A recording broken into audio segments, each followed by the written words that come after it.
Dr. Aragon, again, thank you very much for being willing to meet with us and just talk about your time as chief resident and in particular your time spent with Dr. Douglas. This is just real informal, so just relax. First question I wanted to ask is, everybody's kind of been wondering the whole 2 years you've been here, come on, what's the deal with the whole macho air you put on, the goofy cap you got on, the flashy glasses? What's the deal with that?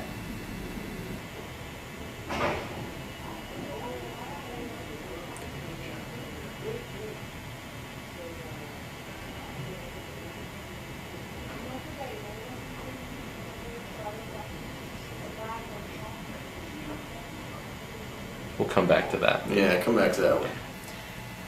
That's fine, Dr. Aragon. Why don't you take a little more time to think about that? Moving on to a little less talked about issue here.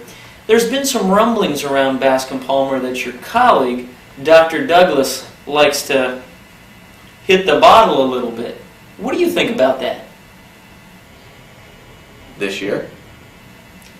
I think you know what I mean.